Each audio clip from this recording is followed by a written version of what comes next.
Hello student, how are you. I hope कि आप सभी बहुत अच्छे होंगे। यह है आपका चैनल HR के मैथ्स क्लासेज और इस पर एक्सरसाइज चल रही है 3.1 चैप्टर 3 दो चरों वाले रैखिक समीकरण कक्षा 10 और आज हम पढ़ेंगे इसमें क्वेश्चन नंबर 3। तो क्वेश्चन नंबर 3 में देखो, यह है क्वेश्चन नंबर 3.1। अब देखो क्वेश्चन में क्या लिखा हुआ है वो हम देखते हैं। 2 केजी सेब और 1 केजी अंगूर का मूल्य किसी दिन 160 रुपये था। एक महीने बाद 4 केजी सेब और 2 केजी अंगूर का मूल्य 300 रुपये हो जाता है। इस स्थिति को बीजगणितीय तथा ज्यामितीय रूपों में व्यक्त करना है। तो प्रश्न आप पढ़ लेना, आपके पास में बुक है, 2 बार पढ़ो 3 बार पढ़ो, क्या दिक्कत है।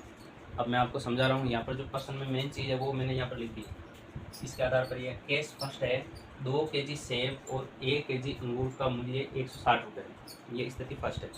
सेकेंड है कि 4 केजी सेब और 2 केजी अंगूर का मूल्य 300 रुपये। तो इसी से हमारे दोनों समीकरण बनेंगे, बाकी से कोई मतलब नहीं है, ठीक है ना। तो हम यहाँ से इसको सॉल्व करते हैं। माना कि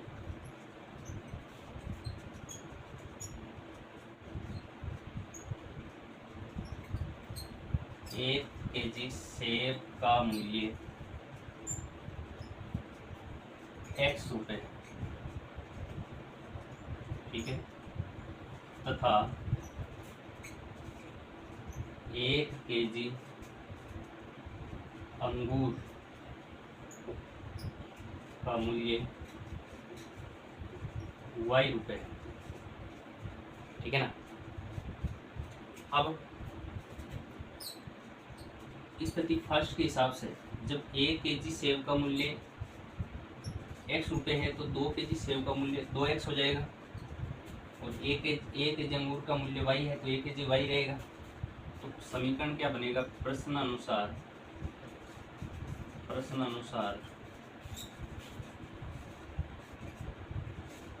2 केजी सेब है तो 2x, तो 1 केजी सेब का मूल्य x रुपये है, 2x प्लस y बराबर आ जाएगा 160। ये हमारा समीकरण नंबर 1 हो गया, ठीक है ना। बिल्कुल सरल है।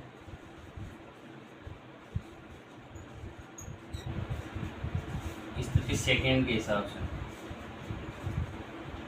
केस सेकेंड से के अनुसार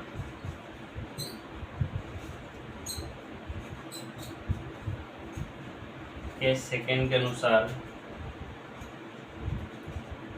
उसके अनुसार क्या आएगा, 4x प्लस 2y बराबर 300।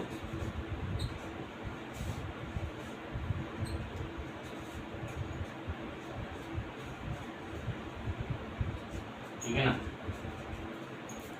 4x प्लस 2y बराबर 300। अब देखो ये आ गया हमारा। अब इसको थोड़ा सा और सरल कर लेते हैं। इसमें 2 का भाग जा रहा है, इसमें जा रहा है, इसमें जा रहा है, इसमें जा रहा है, सब में 2 का भाग जा रहा है। तो ये हो गया आपके 2x प्लस वाई बराबर 150।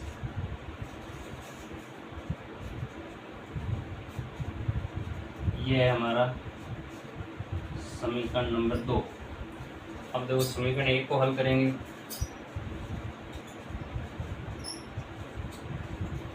समीकरण 1 का हल, 2x प्लस वाई बराबर है 160। तो 2x का पक्षांतरण करेंगे, इधर प्लस में इधर जाएंगे माइनस में, तो क्या हो जाएगा, y बराबर 160 माइनस 2x। अब हम x का मान रखेंगे और y का मान प्राप्त होगा। तो x बराबर हम रख देते हैं 0। आप कोई भी मान रख सकते हो जो आपको आसान लगे। तो y बराबर क्या आ जाएगा, 160 माइनस 2 गुणा 0, ठीक है ना। y बराबर आ जाता है आपके 160 माइनस 0, और y बराबर आ जाएगा 160। तो बिंदु क्या आया, बिंदु आ गए आपके 0 और 160। x बराबर हम रख देते हैं 10।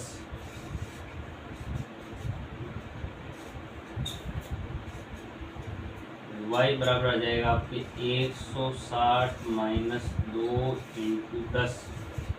ठीक है ना, ये हमारा समीकरण इसके हिसाब से रखेंगे। तो y बराबर आ जाएगा 160 माइनस 20 बराबर 140।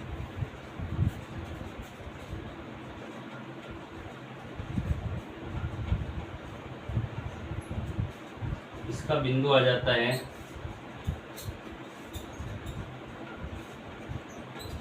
10, 140 तथा y बराबर 20 रखने पर x बराबर 20 रखने y बराबर आ जाता है 160 माइनस 2 इंटू 20। 160 माइनस y बराबर आ गया 120। तो बिंदु आ गया आपके 20 और 120। ठीक है ना। अब देखो ये समीकरण 1 का हल निकला है।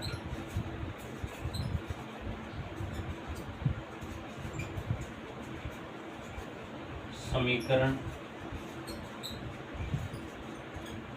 1 की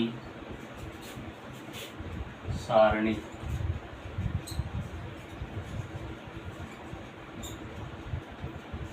पहला बिंदु है यहाँ पर 1 2 3। अब नाम दे दो इसको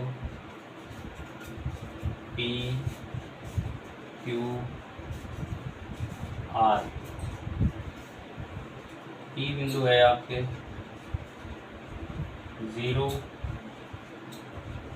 160। Q बिंदु है 10 140। R बिंदु है 20 120। समझ में आ गया होगा। अब देखो प्रश्न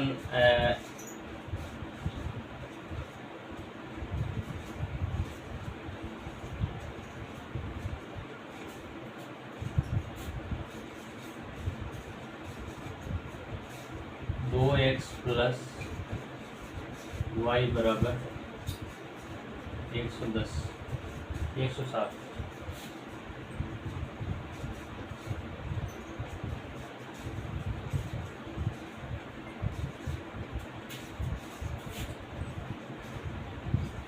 समीकरण 2 का हल।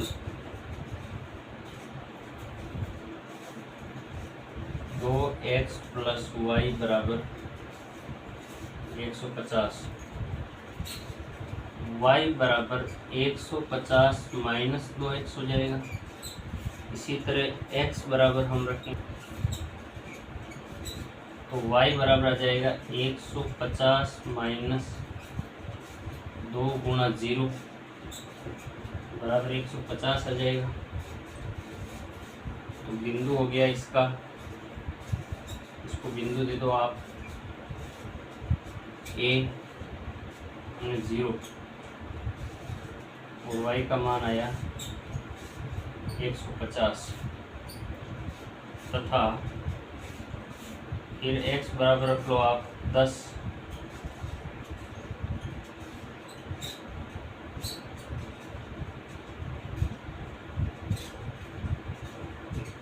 y बराबर आ जाएगा 150 माइनस 2 इंटू 10।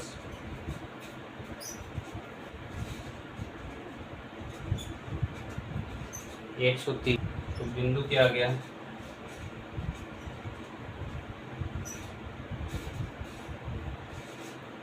b बराबर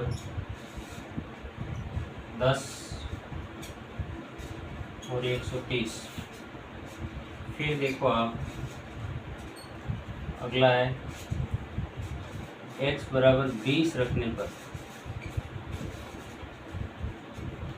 x बराबर 20 रखते हैं बच्चों, y बराबर 150 माइनस 2 इंटू 20, तो ये आ जाता है 150 माइनस 40 बराबर 110।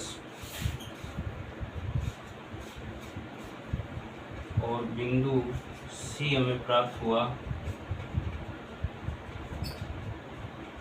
x बराबर हमने रखा 20, y बराबर आया 110। ये 3 बिंदु आ गए। अब हम इनकी भी सारणी बना देते हैं, समीकरण 2 की सारणी।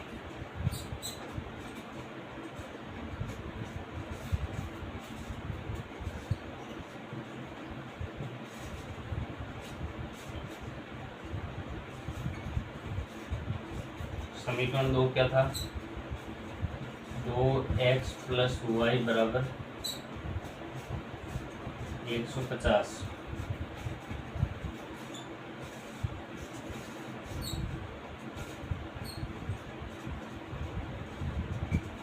पहला बिंदु है 0, 150, दूसरा है 10, 130,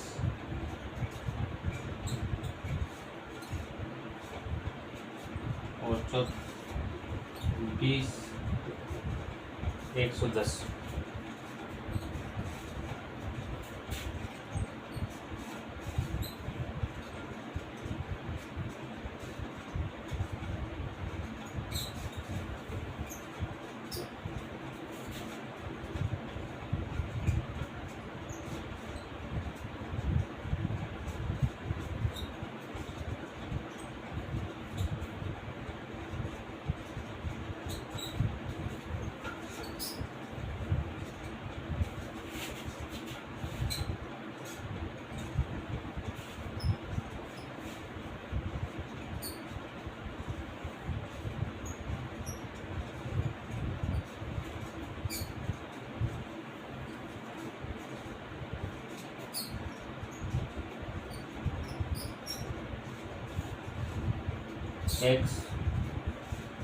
एक्स डैश वाई डैश। अब देखिए बच्चों, बोर्ड पर जैसे पूरा ग्राफ की तरह तो नहीं है, लेकिन फिर भी मैं कोशिश करता हूँ अच्छा बने, आपके लिए समझ में आए आपको। अब इसमें सारे ही मान है ना, 10 के हिसाब से 20 के हिसाब से है, तो हम पैमाना 20 ले लेते हैं। तो यहाँ पर हमने लिखा पैमाना 1 सेमी बराबर 20 इकाई, ठीक है। 20 का अंतर लेते हैं, 20, 40, ठीक है। अब देखो,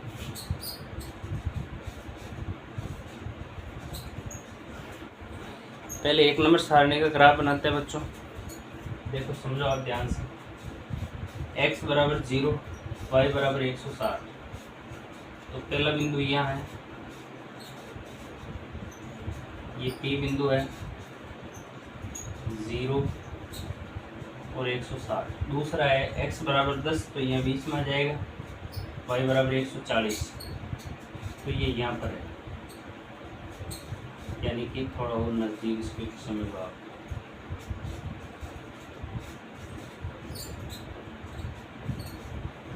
ये बिंदु है R, और ये है 10, 140। अगला है 20, 120, 20 पर 120 पूरा,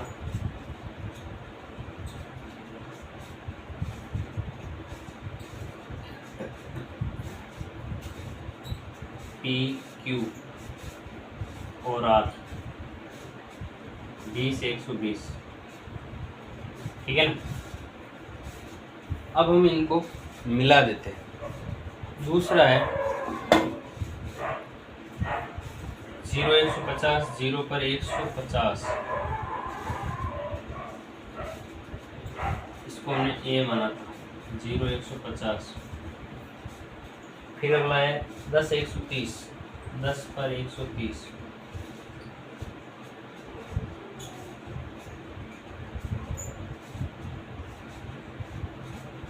10 130, बिंदु नहीं लिख रहा हूँ, आप समझ लेना।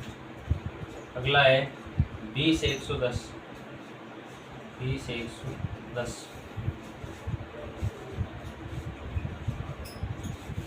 तो ये देखो, ये है आपका 2x + y बराबर 160, और ये है 2x + y बराबर 150। तो इस तरह से बच्चों ये सवाल क्वेश्चन हुआ पूरा। आई होप कि आपके समझ में आ गया होगा। देख लेना इसको रिवर्स कर करके आराम से।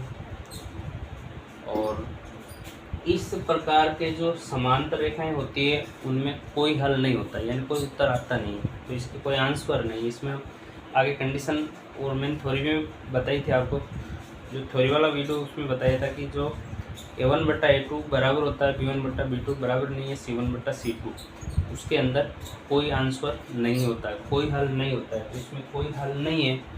तो इस प्रकार से ये रेखाएं समांतर है, एक दूसरे को कभी नहीं काटेगी।